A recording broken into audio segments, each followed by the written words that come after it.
Hello everyone, this is Matthew Craig, and today I'm going to be discussing a bit about some basic programming.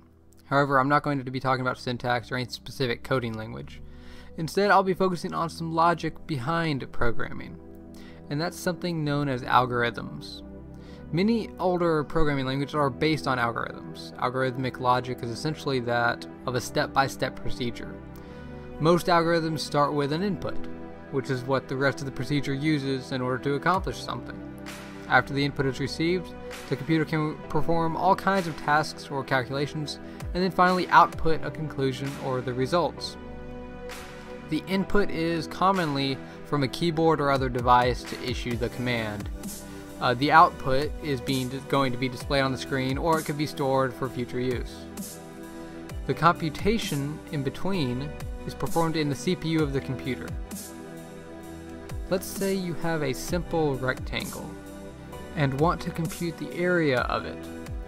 Well, to do so you need the length and the width of the rectangle. Then you multiply them together to get the area, which is what you want. The input is the length and width, the computation is multiplying them together, and the output is the area of the rectangle. What we just did is an example of a very basic algorithm. But how would we write out this algorithm? There are many ways to do it, such as simple lists, or we could use some high-level programming language to show how it would be set up for an actual program.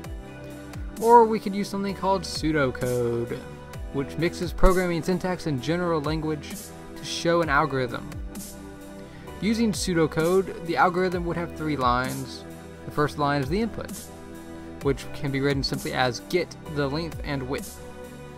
After that, we need to set up the computation so that it multiplies them together. Set area equal to the length times width. With that done, we need to print the area. And there you have it, some basic pseudocode to show you how to compute the area of any rectangle. So let's move on to something a little more advanced, shall we? We'll keep using a rectangle, but this time let's call it a carpet. You want to buy a carpet, but only have a limited budget. You need it to be a certain number of feet so that it fills up the entire room as well, but the pricing of the carpet is in square yards, and you aren't sure if you have enough money to buy the carpet or not. So let's try to see if we can get this carpet or not. First, let's create an algorithm to solve it step by step for us. As always, we'll start off with the inputs. This time, we need to get length, width, cost, and budget. Since the cost is using square yards, we need to find out the area of the carpet. So we can set area equal to length times width. However, there's an issue here. The size you inputted for the carpet is in feet, not yards. So we need to divide this by 3 to convert to yards. Okay, so we have the total area of the carpet in square yards now. To find out the actual price that you'd pay for this carpet, we need to set the total price equal to area times cost. We're making some progress. All that's left is to find out if the total price is within our budget or not. So we can use something called a selection control structure, specifically an if statement. So if the total price is less than or equal to the budget, this would tell us what we want to know, right? Now we need to finalize the algorithm by outputting the result. If the total price is within our budget, then we can print that the carpet can be purchased, and voila. However, we also need to add something just in case the result is that it's outside of our budget. Using the last part of an if statement, we can say if else print the carpet cannot be purchased.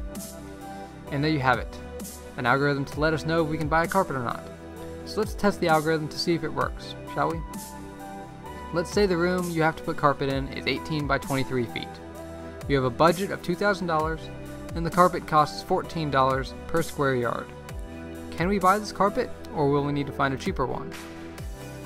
So using these inputs that we just established, we can calculate that the area is 138 square yards.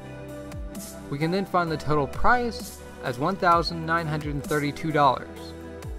How does this compare with our budget? Well, $1,932 is definitely less than $2,000. So the output would be that the carpet can be purchased. So congratulations, you've just carpeted a room. Oh, and well, you just made an algorithm as well, but that's beside the point.